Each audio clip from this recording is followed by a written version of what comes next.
Hello दोस्तों, हमने पिछली स्टोरी में अपने मन को समझने के बारे में जाना। अब हम इस स्टोरी से जानेंगे कि मन को वश में कैसे किया जाए। एक बार एक राज दरबार में एक कलाकार आता है और इस कलाकार की खासियत यह थी कि जब भी यह कलाकार अपनी कलाकारी दिखाता तो ऐसा कोई भी व्यक्ति नहीं होता था जो इसकी कलाकारी को देखकर हंसे ना। बड़े बड़े राजा महाराजा इसकी कलाकारी को देखकर हंसते हंसते लोटपोट हो जाते थे। लेकिन इस बार वह कलाकार गंभीर राजा के दरबार में था, इसलिए लोगों को यह संदेह था कि कहीं इस बार वह असफल ना हो जाए। वह कलाकार अपनी कलाकारी दिखानी शुरू करता है और वही होता है जो हर बार होता आ रहा था। राजा का हंसते हंसते बुरा हाल हो जाता है। वह राजा उस कलाकार की कलाकारी देख इतना प्रसन्न होता है कि वो इस कलाकार को मुहमांगा इनाम देने को तैयार हो जाता है। हमें यह बात हमेशा याद रखनी चाहिए कि अधिक खुशी में लिए गए फैसले अक्सर गलत साबित होते हैं। राजा उस कलाकार से कहता है कि मांगो जो भी तुम मांगना चाहते हो, मैं तुम्हारी कलाकारी से बहुत प्रसन्न हूँ। वह कलाकार कहता है कि क्षमा करे राजन, पर मैं जो भी मांगूंगा शायद आप वो दे न पाए। राजा अपने आसन से खड़ा हो गया और बोला, अब तुम मेरी प्रसन्नता को क्रोध में बदल रहे हो। क्या तुम्हें मेरी द्वारा कही गई बात पसंद है? अब राजा अपने अहंकार को बीच में ले आता है और जहाँ भी अहंकार बीच में आता है वहाँ काम बिगड़ना निश्चित है। फिर वो कलाकार राजा से कहता है कि नहीं नहीं राजन, मुझे क्षमा करें, मेरे बोलने का मतलब यह नहीं था, बल्कि मैं तो बस ये कहना चाहता था कि आप इस बात को फिर से दोहरा दें। फिर उसके बाद राजा ने कहा कि मैं तुझे वचन देता हूँ कि जो भी तू हद में रहकर मांगेगा वह तुझे जरूर मिलेगा। उसके बाद वह कलाकार कहता है कि तो ठीक है, आप मुझे 24 घंटे के लिए राजा बना दीजिए। उस कलाकार की बात सुनकर राजा मन ही मन सोचता है कि अच्छा है, मैंने इसे हद में रहकर मांगने को कहा था, वरना ये तो हमेशा के लिए राजा बनता। वैसे तो 24 घंटे कोई बड़ी बात नहीं है। और उसके बाद राजा सोच समझकर उसे कलाकार से कहता है कि ठीक है, अगले 24 घंटे के लिए मैं तुम्हें राजा घोषित करता हूँ। राजा बनने के 1 घंटे के अंदर वह कलाकार, जो कि अब राजा बन चुका था, वह पुराने राजा को फांसी पर चढ़ा देता है और दूसरे घंटे में वह पुराने राजा के सभी भरोसेमंद लोगों को हटाकर अपने भरोसेमंद लोगों को रख लेता है।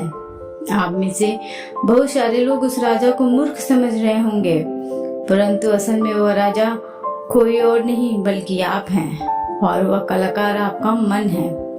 आपका मन आपको थोड़ी सी खुशी क्या दे देता है कि आप उसके पीछे पीछे हो लेते हैं। जो वह कहता है वही आप करते हैं और बाद में आपके हाथ केवल पछतावा ही लगता है। किसी भी चीज का मजा लेना समस्या नहीं है, बल्कि इस मजे में डूबकर अपनी सुध बुध खो देना समस्या है। दोस्तों, हमारा मन हमसे सिर्फ बुरे काम ही नहीं करवाता, बल्कि यह हमसे अच्छे काम भी करवाता है। जब आप ईर्ष्या का सहारा लेते हैं, आपका मन बुरे काम करवाता है, और जब आप क्रोध का सहारा लेते हैं तब आपका मन बुरे काम करवाता है। जब आप लोभ मोह अहंकार जैसे बुरी चीजों का सहारा लेते हैं तब आपका मन आपसे बुरे काम करवाता है, और जब आप प्रेम दया और कृतज्ञता जैसी अच्छी भावनाओं का सहारा लेते हैं तब आपका मन अच्छे काम करता है। इससे समस्या मन नहीं है, बल्कि मन का इस्तेमाल किस तरह से किया जा रहा है, यह समस्या है।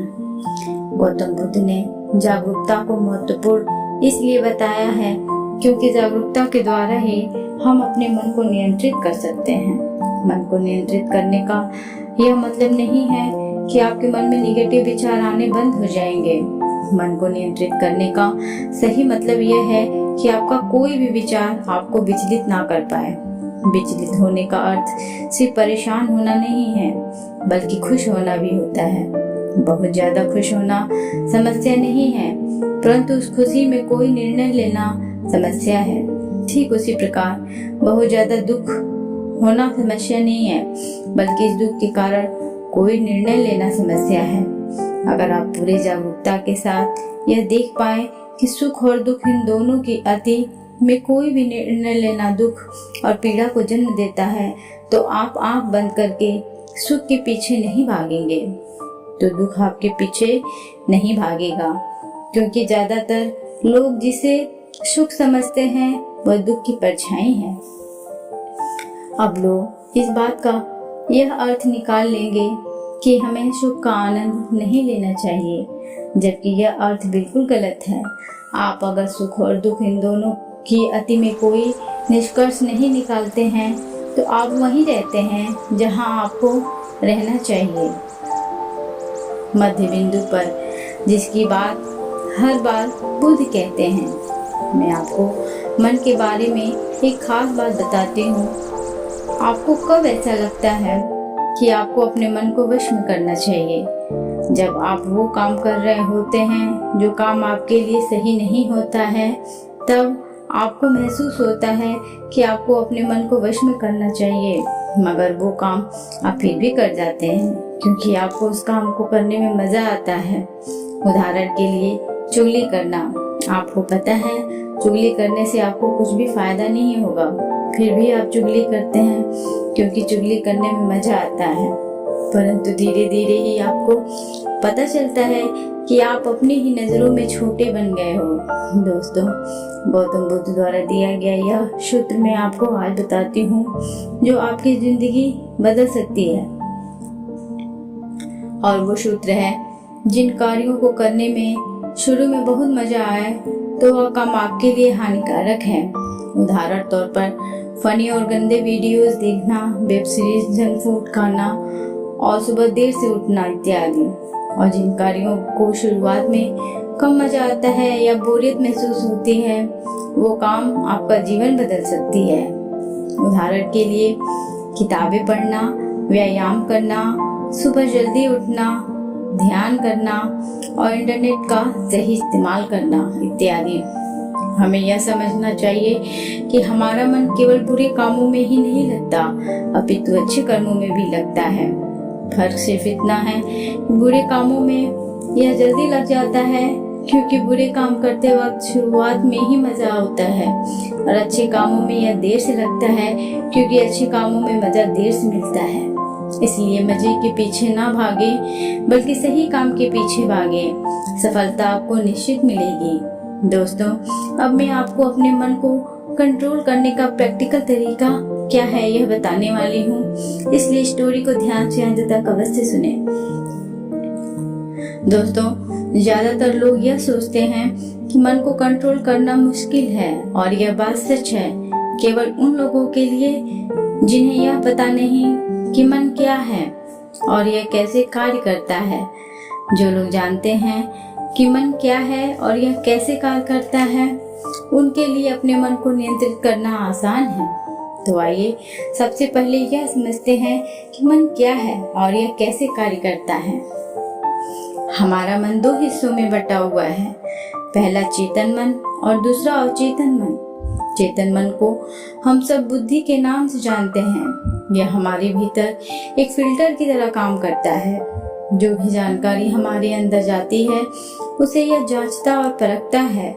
चेतन मन के पास तर्क करने की क्षमता है, यह सही और गलत के बीच चुनाव कर सकता है। परंतु अवचेतन मन ऐसा नहीं है, उसका कार्य अलग है।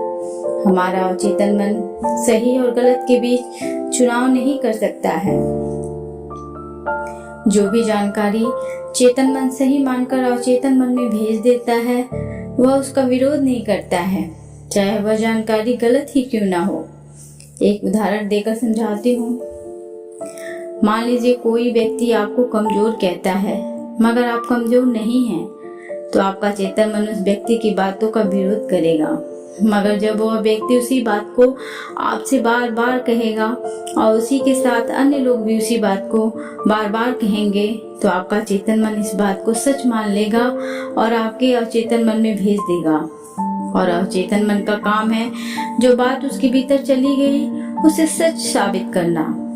इसका सबसे बड़ा उदाहरण है, जब हम छोटे हुआ करते थे उस समय हमारे भीतर बहुत आत्मविश्वास था, परंतु जैसे जैसे हम बड़े होते गए हमारा आत्मविश्वास कम होता गया, क्योंकि हमारे स्कूल और कॉलेजेस से और समाज से बार बार नकारात्मक बातें सुनने को मिली और हमारा अचेतन मन उन्हें सच मान बैठा। हो सकता है आपने इस बात पर ध्यान दिया हो कि आप गलत करना तो नहीं चाहते परंतु फिर भी गलत करते हैं। आप डरना तो नहीं चाहते फिर भी डर जाते हैं। ऐसा क्यों होता है? क्या आप जानना चाहते हैं? तो स्टोरी में अंत तक बने रहिए। दोस्तों, ऐसा इसलिए होता है क्योंकि जाने अनजाने में आपके अवचेतन मन में बहुत सारी गलत जानकारी चली गई है जिसे वह सच मान बैठा है। तो अब प्रश्न यह उठता है कि इसका समाधान क्या है, क्योंकि बहुत सारी गलत जानकारी हमारे भीतर जा चुकी है और हमारा आत्मविश्वास कम हो चुका है। अब आप इसका समाधान समझिए। अब तक आपने यह समझा कि मन क्या है और यह कैसे काम करता है। अगर एक लाइन में कहूँ कि मन क्या है, तो हमारा मन जानकारी का एक ढेर है जो जाने अनजाने में हमारे भीतर चली गई है। अब हमें यह समझना होगा कि चेतन मन जानकारी लेता कहाँ से है। वे कौन से द्वार हैं जहाँ से जानकारी भीतर प्रवेश करती है। हमारे अंदर जानकारी जाने के 5 द्वार हैं। वो हैं आँख, कान, नाक, जीभ और त्वचा। इन्हें हम 5 इंद्रियों के नाम से भी जानते हैं। बहुत सारी गलत जानकारी हमारे भीतर जाने के कारण हमारा मन हमारे वश में नहीं है। अगर हम अपने मन को वश में करना चाहते हैं तो हमें बहुत सारी सही जानकारी इस मन को देनी होगी। कम से कम उतनी सही जानकारी जितनी गलत जानकारी हमारे भीतर पड़ी हुई है। सही और गलत जानकारी के बीच का अंतर समझिए। सही जानकारी वो है जो आपको आपके लक्ष्य की तरफ ले जाए और गलत जानकारी वो है जो आपको आपके लक्ष्य से भटकाए। उदाहरण से समझिए, एक सन्यासी का लक्ष्य आत्मज्ञान है और आत्मज्ञान के लिए ध्यान करना आवश्यक है। अगर कोई चीज उसे ध्यान करने से रोकती है तो वह उसके लिए एक गलत जानकारी है। तो अपने मन को कंट्रोल करने के लिए आपके पास एक लक्ष्य का होना बहुत ज़रूरी है, क्योंकि अगर आप अपने मन को कहीं पर जाने से रोक देंगे तो उसे कहीं पर तो भेजना ही पड़ेगा। अगर आपके पास लक्ष्य है तो आपको सबसे पहले क्या करना है यह ध्यान से समझ लीजिए। सबसे पहले इस चिंता को छोड़ दीजिए कि कितनी भी गलत जानकारी आपके भीतर जा चुकी है। आपको बस इतना करना है कि आपके 5 द्वारों पर, यानी कि जहाँ से जानकारी भीतर प्रवेश करती है, वहाँ पर जागरूकता का पहरा लगा देना है। कोई भी जानकारी अनजाने में प्रवेश ना करे। पहरा लगाते ही आपको बैलेंस में जुट जाना है। अब आप यह सोच रहे होंगे कि बैलेंस किस चीज का? बैलेंस आपको नकारात्मकता और सकारात्मकता के बीच में करना है। नकारात्मकता आपके भीतर पहले से ही मौजूद है, अब बस आपको सकारात्मकता को भरनी है। आपको एक बात जान लेनी चाहिए कि सकारात्मकता नकारात्मकता को मिटा देती है, जिस प्रकार रोशनी अंधेरे को मिटा देती है। ये तो बस कहने की बात है कि आपको बैलेंस करना है। सच तो यह है कि आप अपने भीतर सकारात्मकता को भरने लगेंगे तो आपके अंदर की नकारात्मकता उसी समय मिटने लग जाएगी। दोनों के बीच का बैलेंस होने का तो अवसर ही नहीं आएगा। यहाँ पर प्रश्न यह उठता है कि सकारात्मकता कहाँ से लाएं? तो इसके बहुत सारे तरीके हैं।